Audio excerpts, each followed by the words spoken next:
और बताइए और क्या था। दर्पण टूटा हुआ नहीं रखना चाहिए, तो सीधे से सिद्धांत ये रहा होगा पीछे कि दर्पण को सहेज के रखें, क्योंकि वो आसानी से टूट जाता है। बिल्ली काट जाएगा, ऐसा होता है कि किसी व्यक्ति के साथ कोई दुर्घटना हो गई होगी, जब बिल्ली ने उसका रास्ता काटा होगा तो उसने आके बताया होगा कि मेरे साथ ये दुर्घटना हुई कि बिल्ली ने मेरा रास्ता काटा। मैं अपना निजी आपको अनुभव बताता हूँ कि कम से कम 20 बार काली बिल्ली ने मेरा रास्ता काटा है, और रंग से उसका कोई मतलब नहीं, और मैं एक भी बार नहीं रुका हूँ। ठीक है, एक भी बार नहीं।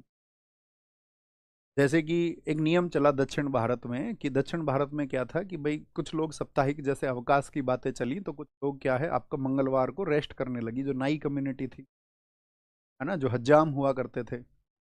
और जब आपका ईस्ट में आप देखोगे, ईस्ट साइड में जो छुट्टियां होनी शुरू, उन उस वर्ग ने छुट्टी शुरू करी बृहस्पतिवार की।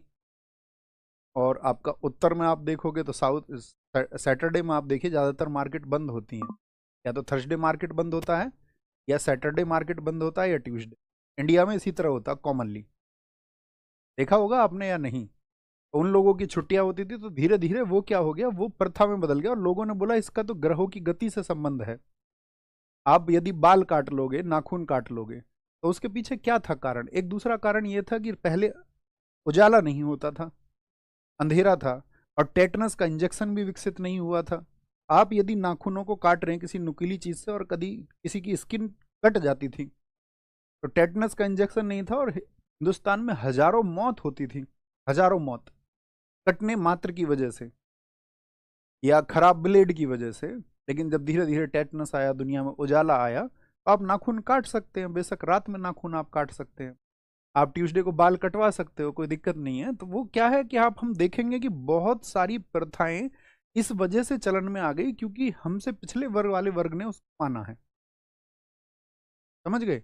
अब आप कुछ भी समझिए, चप्पल उल्टी नहीं होनी चाहिए, हमने ये सुना है, बहुत अच्छा लिखा है एक साथी ने कमेंट में। आप सोचिए, चप्पल उल्टी होने का मतलब उल्टे दशा आने का मतलब नहीं होता। उल्टी चप्पल सिर्फ और सिर्फ अनुशासन को दर्शाती है, चीजें अनुशासित नहीं है, है ना। अगर चीजें व्यवस्थित तरीके से होंगी, तो वो आपका, आप ऐसे समझिए कि वहां पर आपको सबको ये दिखेगा कि यार एक डिसिप्लिन नहीं है।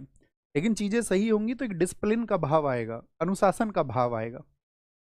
समझ रहे हैं? शनिवार को लोहा नहीं खरीदना चाहिए। अरे भाई साहब, इतने बड़े लोगों के लोहे के इतने बड़े व्यापार हैं, अरबों रुपए के जिनके व्यापार हैं, क्या वो शनिवार को लोहे का व्यापार खत्म कर देते होंगे? आप कहेंगे नहीं भैया, वो तो नहीं खत्म करते होंगे। अब जिसके घर में 20 रुपए का लोहा आना है, सारा जो मैथ्स उसको लगाना है, जिसको सिर्फ आपका कोई गाड़ी खरीदनी है। अब जिनका टर्नओवर रोज का करोड़ों रुपए का है, वो सैटरडे को बिजनेस बंद नहीं कर सकते हैं। समझ रहे हैं? तो बहुत सारी चीजें हैं जो समाज में आपका फली फूली, उन्हीं को हम कहते हैं कि बिना तर्क के आपने उनको स्वीकार कर लिया। और तो बिना तर्क के जब किसी चीज को हम स्वीकार कर लेते हैं, वो अंधविश्वास हो जाता। तो इन्होंने उन अंधविश्वासों पे सवाल उठाए, तो हम लोग भी कहाँ पीछे थे।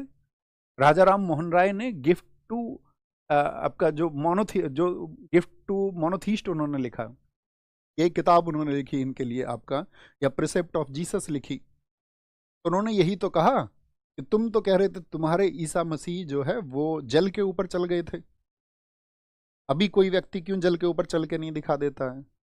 उन्होंने लजारस को, एक मृत व्यक्ति को जीवित कर दिया था, अभी कोई व्यक्ति जीवित करके दिखाए लजारस जैसे, या किसी मृत व्यक्ति को कोई जीवित करके दिखाए आज? ईसा मसीह ने पानी को शरबत में बदल दिया। तो उन्होंने कहा कि यही तो सवाल उन्होंने किया कि आप जो चमत्कार बता रहे हैं ना, इन चमत्कारों से दूर होकर के हमको हर धर्म में जो सही चीजें हैं उनको स्वीकार कर लेना। हम सब करके बताएं, बात समझ में आई? जैसे महात्मा बुद्ध, एक बहुत बड़ा सिद्धांत चलता है, आपने सुना होगा। मैंने इस बात को सुना था जब एक व्याख्यान, किसी के द्वारा व्याख्यान था, शायद ओशो ने ये व्याख्यान सुना है ना। आचार्य रजनीश इसको कह रहे थे कि जब ईसा मसीह ने लजारस नाम के व्यक्ति को जीवित किया, और लजारस नाम के व्यक्ति को जब जीवित किया, तो उसके जीवन के मिलने के बाद में उसके जीवन में क्या कुछ परिवर्तन आए? हमें ये सोचना चाहिए कि किसी व्यक्ति, मृत व्यक्ति को यदि जीवित भी कर दिया जाए, तो क्या उससे उसके जीवन में कोई परिवर्तन आएगा? बाद में पता चला कि वो ईसा मसीह के बड़े नज़दीकी व्यक्ति थे लजारस। तो हो सकता है एक प्रोपेगेंडा रचा गया हो, भैया तुमको इतनी देर बाद उठ के बैठ जाना है और मैं आऊँगा तो तुम पहले तो मृत रहोगे और फिर उसके बाद में उठ खड़े हो जाओगे, और उठ खड़े हो जाओगे तो उसके बाद में फिर वाही वाही जैसी चीज़ें होंगी। फिर तो लोग तालियां बजाएंगे कि यार ईश्वरीय चमत्कार है, इस व्यक्ति के अंदर तो शक्तियां हैं। हाँ या ना? लेकिन ऐसा ही एक वृत्तांत भारत में सुनने को मिलता है। गौतम बुद्ध, महात्मा बुद्ध जब अपने भ्रमण की यात्रा पर थे तो महात्मा बुद्ध के सामने एक स्त्री आई अपने बच्चे को लेकर के, और उसका बच्चा जब मर गया तो उन्होंने गौतम बुद्ध से कहा कि इस बच्चे को जीवित कर दो, इस बच्चे को जीवित कर दो। तो गौतम बुद्ध ने कहा ठीक है, हम इस बच्चे को जीवित कर देते हैं, लेकिन इसके लिए तुमको कुछ राई के दाने लाने होंगे और उस घर से लाने होंगे जिस घर में कोई आज तक मरा ना हो। तो ये एनलाइटनमेंट का प्रोसेस है। वो स्त्री अपने बच्चे के मोह में सब जगह भागी, ने कहा राई के दाने दे दो और अगर आपके घर में कोई मरा ना हो।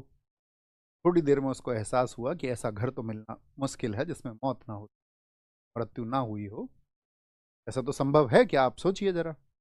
आप कहेंगे हाँ ऐसा संभव नहीं है जिसका कोई मरा ना हो, क्योंकि जन्म हुआ है तो मृत्यु तो होगी ही। तो वो स्त्री वापस आई और वो सब कुछ समझ गई। उसने अपना जीवन महात्मा बुद्ध को समर्पित कर दिया और ये कहा कि जो आप मुझे समझाना चाहते थे वो मैं समझ चुकी। यानी कि आप सत्य से किसी को परिचित करा रहे हैं। आप किसी के सामने ऐसा मतलब ये करके नहीं दिखा रहे हैं कि ये लो कि हम तुम्हारे बच्चे को भी जीवित कर देते हैं। तो सत्य से मिलवाना और अंधविश्वास को स्वीकार करना, इन दोनों बातों में बहुत बड़ा अंतर है। और जो मनीषी लोग होते हैं, विद्वान लोग होते हैं, या हम यूँ कहें कि जो तार्किक लोग होते हैं, तो वो उसका तार्किक पक्ष जानने का प्रयास जरूर करते हैं। बात समझ पाए? मैं आपको कुछ ग्राउंड तैयार करना चाह रहा था ताकि आप अपनी समझ को विकसित करें और आगे देखें। तो ईसाइयत को समर्थन मिला तो उन लोगों ने क्वेश्चन किए इस पर। ईसाइयत को समर्थन ये लोग देते रहे, और जितने भी हिंदू और मुस्लिम लोग थे, हिंदू और मुस्लिम, उन पर क्या करते रहे? काउंटर करते रहे। यानी उनमें जो भी अंधविश्वास था उस पर इन्होंने सवाल उठाए कि ये देखिए, ये तो उल्टी चप्पल देख करके ये ऐसी प्रथा लगा रहे हैं। कह रहे रात को कुत्ता रोता है तो अरे वो उसकी कुत्ते की अपनी आवाज है। कह रहे कि जी कढ़ाई पे जो सफेद सा थोड़ा कोयला आ गया तो कल रिश्तेदार आएंगे।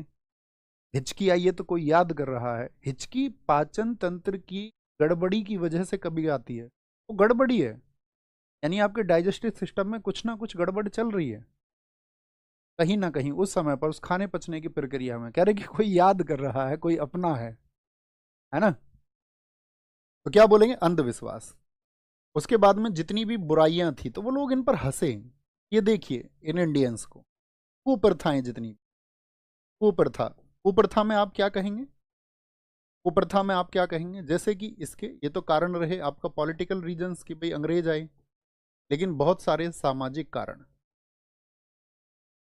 सामाजिक कारण, सोशल फैक्टर्स क्या क्या थे? सोशल फैक्टर्स, आपसे कभी कोई पूछे ना धार्मिक सुधार देश में हुआ, किन वजह से हुआ? हमेशा कारण होता है। सामाजिक कारण क्या था? सोशल कोज, सोशल रीजंस। तो एक हमने आपको बताया था हमारे देश में शिशु वध होता है, पहले होता था, अभी उतना नहीं है। और इसमें स्पेशली कन्यावध, कन्यावध, तो कन्याओं को मार दिया जाता था क्योंकि उनको दिखता था कि इस समाज में राक्षस हैं बहुत सारे, या आपका उनके बच्चियों का शोषण होता था। गरीब जो आपका आर्थिक रूप से बहुत कमजोर लोग थे, निम्न वर्ग के जो लोग थे, उनकी बच्चियों का शोषण होता था। साहूकारी प्रथा मैंने आपको बताई थी, जब हमने आपको रैयतवाड़ी व्यवस्था बताई तो उसमें साहूकारी प्रथा ने जन्म लिया। लोगों के ऊपर कर्ज थोपे गए और उन लोगों का आपका सामाजिक और शारीरिक सभी तरह का शोषण किया गया, इसी देश में किया गया। आपके गांव में भी आप जानते होंगे बहुत सारे लोग हों जिन्होंने किसी को ब्याज पर पैसे दे करके उनका शोषण किया हो, और जिस हद तक कोई सोच नहीं सकता उस हद तक भी शोषण किया हो। तो कन्या का वध, तो लोगों ने देखा कि इस तरह की प्रथाएं हैं तो कन्या के जन्म को निंदनीय लोगों ने मानना शुरू किया। यार हमारी अगर बेटी होगी तो ये जो समाज है इसमें उसको सुरक्षा नहीं मिलेगी। हाँ अगर उसकी सुरक्षा की जिम्मेदारी हो, उसकी सुरक्षा की जिम्मेदारी हो और कुप्रथाएं ना हो, एक बाप को जब अपनी बेटी की शादी के बारे में ये चिंता करने की ज़रूरत नहीं है कि मेरी बच्ची अगर योग्य होगी तो उसकी शादी पे मुझे बहुत अतिरिक्त पैसे खर्च करने नहीं होंगे, इन पैसों को मैं उसकी शिक्षा में लगा सकता हूँ और कल को उसका उज्जवल भविष्य होगा, कल वो पढ़ी लिखी होगी, समाज में कोई एक वर्ग में से कोई एक व्यक्ति उसको स्वीकार करेगा। लेकिन ऐसा होता है क्या? या सही मायने में ऐसा होता है कि क्या व्यक्ति ऐसा चुनाव कर सकता है कि व्यक्ति अगर आपका मतलब उसकी स्थिति अगर बहुत अच्छी है तो वो और अच्छा ही दहेज चाहेगा? हाँ, किसी की शादी अगर नहीं हो रही हो, उसके शादी के लिए उसके पास विकल्प मौजूद नहीं है, तब उन कुछ स्थितियों में वो थोड़ा बहुत दहेज लेता है। लेकिन जितना स्टैब्लिश होगा उतनी ही ज़्यादा दहेज की मांग रखेगा या उतना ही दहेज चाहेगा। इस समाज में ना के बराबर व्यक्ति ऐसे हैं जिन्होंने अपनी शादियों में दहेज ना लिया हो, ना लिया हो। और क्योंकि ये कहते हैं कि दोस्त, अगर आप सच सही मायने में परिवर्तन चाहते हो समाज में, तो उस परिवर्तन को आपको सबसे पहले स्वयं पर लागू करना होगा, अन्यथा आपकी बातें एकदम से झूठी और कुतर्क में शामिल हो जाए। तो शिशुवध और कन्यावध। दूसरी चीज, नर बलि प्रथा। नर बलि प्रथा, आपके घर की आर्थिक तरक्की नहीं हो रही है तो ये तो आपका क्या हो गया, यहाँ पे सोशल फैक्टर्स में आपका शिशुवध, हमने आपको बताया इन्फेंटिसाइड्स होता था, इन्फेंटिसाइड होता था। नरबली प्रथा में आपका ह्यूमन सैक्रिफाइस एक कल्चर चलता था, यानी कि इसकी जो है खोपड़ी दे दो और इसको रात में कोई तांत्रिक वगैरह आएगा और वो तांत्रिक ने बोला कि तुम्हारे घर में तो जो झगड़े इस वजह से शांत नहीं होते हैं या तुम्हारी आर्थिक स्थिति इस वजह से नहीं अच्छी हो पा रही है, तुमको इस व्यक्ति की बलि दे दी चाहिए। तो नरबली प्रथा ने ऐसे जन्म लिया। मैंने था ना, उड़ीसा की खोड़ जाति में बहुत होती थी लास्ट समय तक। दास प्रथा, दास प्रथा, दास प्रथा यानी कि जो स्लेवरी थी, स्लेवरी हम आपको बहुत अच्छे से समझा चुके हैं पहले ही। दास प्रथा, विधवाओं की स्थिति पर हमने प्रकाश डाला था। विधवाओं की स्थिति, विधवाओं की स्थिति, status of widows, status of widows, status of widows. जैसे समझिए, अगर हम बात करें आपसे स्टेटस ऑफ विडोज में, मैंने आपको कहा कि जो बंगाल था, बंगाल में क्या था कि बहुपत्नी प्रथा थी। क्या थी बंगाल में? बहुपत्नी प्रथा, जिसको हम पॉलीगैमी बोलते हैं। बहुपत्नीवाद कहिए या बहुपत्नी प्रथा, पॉलीगैमी, पॉलीगैमी। अभी साधारणतः अगर हम हिंदू धर्म को देखें तो हिंदू धर्म में एक व्यक्ति कितनी शादी करता है? तो आप कहेंगे अभी एक व्यक्ति के शादी का जो आपका एक ही से करता है, जब तक कि उसकी जो पहली पत्नी है वो स्वीकार ना कर ले इस बात को कि हाँ भाई साहब, भाई साहब तो नहीं कहेगी, वो ये कहेगी कि हाँ आप दूसरी कर सकते हैं। अगर पहली पत्नी तैयार है तो आप दूसरी पत्नी से शादी कर सकते हो, पहली दोनों तैयार हैं तो आप तीसरी से भी शादी कर सकते हैं। लेकिन यदि पहली पत्नी तैयार नहीं है तो आप दूसरी शादी नहीं कर सकते, है ना? समझ गए ना इस बात को? तो बंगाल में क्या चलती थी? बहुपत्नी प्रथा। और दहेज के चलते एक एक व्यक्ति 50-50 शादियां कर लेता था। कितनी शादी कर लेता था? एक व्यक्ति 50 शादी। अब 50 शादी में क्या करता था?